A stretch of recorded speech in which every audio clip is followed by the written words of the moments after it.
Hello, friend, and welcome to Inside the Dark. Thank you for joining me. Police in Dallas, Texas were left shocked and shaken after responding to a call to a motel for a stabbing on September 10th. Because when they arrived on scene, what they found was much worse than a stabbing. It was straight out of a horror movie. In fact, firefighters who also responded to the call to the motel arrived before police, and what they described to the emergency dispatcher was that they saw a man cutting off a man's head with a machete. To that stabbing, the suspect has a machete, and Fire is noticing that he is actually cutting someone's head off. When police arrived at the motel, they found the body of motel manager 50-year-old Chandra Nagamalaya on the ground in the motel parking lot, and his head in a nearby garbage dumpster. A worker at the motel told police she was working with the suspect, Yordanis Cobos Martinez, cleaning rooms when their manager came to them to tell Martinez not to use a broken washing machine at the motel. But he was unable to tell Martinez in Spanish, so he asked the other employee to translate for him, which, she said, enraged Martinez. She said he left the area, went inside another motel room, and returned with a machete and began attacking his manager. Witnesses who heard the manager's screams said they saw Martinez stabbing him repeatedly with the machete as he ran to get to the motel office for safety, but he never made it. He fell in the parking lot, where Martinez cleaned out his pockets and continued the brutal attack. Witnesses also said Nagamalaya's wife and son were in the motel office and came out after hearing his screams in the parking lot. They said his wife and son desperately tried to stop the attack, but Martinez just overpowered them and kept pushing them away. Then he did the unthinkable. He decapitated his manager and disposed of his head in a nearby garbage bin. He fled the scene and was arrested just down the street from the motel as witnesses watched in horror, trying to process what they had just seen. From video of the suspect's arrest to when first responders arrived on scene, details into the beheading death of a motel manager are disturbing. To that stabbing, the suspect has a machete, and Fire is noticing that he is actually cutting someone's head off. Dallas police say they were called to downtown Suites around 9:30 this morning after witnesses like this motel resident who asked not to be identified called 911.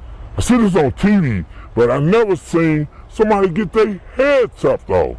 According to a newly released arrest affidavit, the suspect got upset when the victim used a translator to tell the suspect not to use a broken washing machine in the laundry room. It says the suspect then produced a machete and started cutting and stabbing the victim. While he was chasing him, the man was literally hollering, "Stop, stop, stop." After running for his life, witnesses say the suspect decapitated the victim in front of his wife and son, then left his head in a dumpster. The suspect, arrested a short time later, his shirt covered in blood, has now been identified as Yordanis Cobos Martinez, a 37-year-old linked to crimes in California, Florida, and Houston. The Cuban national now charged with capital murder and on an ICE hold in the Dallas County Jail. The victim, identified by police as 50-year-old Chandra Nagamalaya, who motel property owners describe as a good, hard-working person. A 37-year-old is facing a capital murder charge for allegedly beheading a man at a Dallas motel. Happened at a motel on Samuel Boulevard near I-30 and Dolphin Road shortly after 9 this morning. Video captured police arresting a man covered in blood just down the road. Fox 4's Peyton Yeager has the very latest tonight. Peyton. Steve, and we're still waiting at this hour at 9 p.m. for that suspect to be booked into the Dallas County Jail. Meanwhile, witnesses who saw this graphic attack tell me there was some type of argument, some type of altercation before the suspect pulled out a knife, and that's when people at this motel began calling 911. Newly obtained cell phone video shows Dallas police officers handcuffing a man on the ground. He's wearing a white t-shirt with blood on it. Wednesday evening, Dallas police announced 37-year-old Yordanis Cobos Martinez was charged with murder. Dallas police making the arrest half a block away from the downtown suites south of I-30 near Fair Park. Officers rushed to the motel around 9:30 Wednesday morning. The victim, now identified as 50-year-old Chandra Nagamalaya, was beheaded near the front office. Terrible. Brianna Irwin was next door getting gas when police swarmed the area. Just praying for the family. Just praying for the family. Our officers were proactively patrolling the area and responded quickly to take the violent criminal into custody. Even though he was armed with a bladed weapon, the officers showed tremendous restraint and used minimal force to apprehend him. Surveillance video from a nearby business captured police making the arrest outside a nearby beer mart. More police come and assist. Another cell phone video shows a man lying on his back before being hauled off in custody. I hope the criminal justice will come swiftly to this man. One woman who knew both the victim and the suspect described the motel manager as kind and caring, and described Martinez as very quiet. She said he had cleaned her room many times and didn't think he was even capable of such a heinous act. And can you believe that someone's been that close to you after what happened today? I couldn't believe it. I'm still at a loss for words. You know, that you couldn't believe that this had happened? Not at all. Because he didn't, the person that did it didn't seem like he's capable of doing that. Oh. Very quiet, cleaned the rooms, went home. That was it. Yeah. And the guy that was killed, he was nice, was about business, stayed out the way, didn't cause anyone no harm. So yeah, it was crazy. Again, we mentioned about just like what it would take to actually decapitate somebody. Mm-hmm. I mean, that goes to a different level of understanding how crazy this is. Yeah, very calculated, very thought out. Yeah. So that had to have been built up. And they said he had a machete. Did you ever see him with that before? No? Hell no. I wouldn't be here. I would have left. No, I never seen him with a machete. No weapon, period. How long have you been here, Kim, by the way? 3 months. 3 months? Mm-hmm. So the manager's name's Bobby? Bob something. I don't know his last name. Got it. We just called him Bob. Just seems like again, like you said, he's all about business. Probably wanted to make sure everybody had their rent paid. Always. Make sure everybody was taken care of. Yeah. And the other guy, what can you tell me about the suspect? Quiet.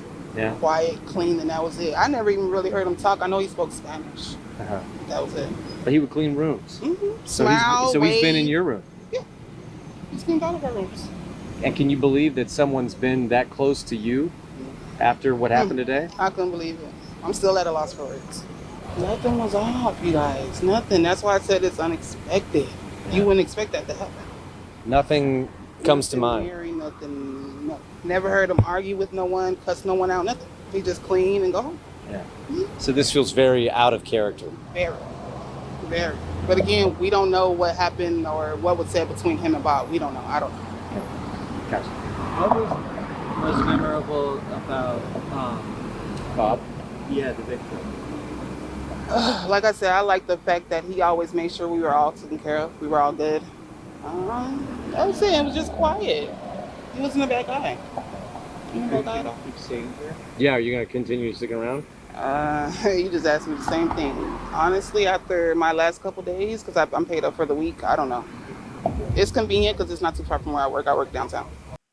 During a brief press conference, the police chief seemed very disturbed by what he had seen and appeared to try to hold it together just to get the information out. This morning at about 9:30 a.m., Dallas police responded to a stabbing call on the 3400 block of Samuel Boulevard. The preliminary investigation determined that the suspect cut the victim with an edged weapon several times. Dallas Fire Rescue responded to the scene where the victim died. The suspect is in custody and charges are pending. This is an ongoing investigation, and updates will be provided at a later time. Our officers were proactively patrolling the area and responded quickly to take the violent criminal into custody. Even though he was armed with a bladed weapon, the officers showed tremendous restraint and used minimal force to apprehend him. This violent crime will not go unpunished, and our department will thoroughly investigate and bring charges against the suspect. Violent crime is not welcome in our city. Can you tell us, did the two know I'm not in each other? response to any questions, ma'am. Martinez has a long criminal history, including grand theft auto, attempted carjacking, false imprisonment, and indecency with a child. But after finishing his prison sentence in January of 2025, he was released onto the streets of Dallas after his home country, Cuba, refused to allow him to be sent back. We are learning more about the long criminal history of the man accused of killing his coworker with a machete. Right now, Yordanis Cobos Martinez is being held on capital murder and is on an immigration hold as well. Records show back in 2017, Cobos Martinez was accused of carjacking a woman in California. He was released on bail and fled the state. In 2018, he was arrested in Harris County in Houston on multiple felonies. He appears to have spent several years in jail before pleading guilty to a misdemeanor assault charge. He was then extradited back to California, where he was convicted of felony false imprisonment. At some point, he was taken into ICE custody, but in a new statement, ICE officials tell us he was released on January 13th of this year because Cuba would not take him back because of his criminal history. 37-year-old Yordanis Cobos Martinez, a Cuban national, sits in the Dallas County Jail charged with capital murder. He's on an immigration hold, now accused of beheading his boss at a Dallas motel Wednesday morning. Cobos Martinez was arrested half a block away wearing a white T-shirt covered in blood. Public records show at the time of the murder, Cobos Martinez had an active warrant for a probation violation out of California. Back in 2017, Cobos Martinez carjacked a woman in South Lake Tahoe while he was naked.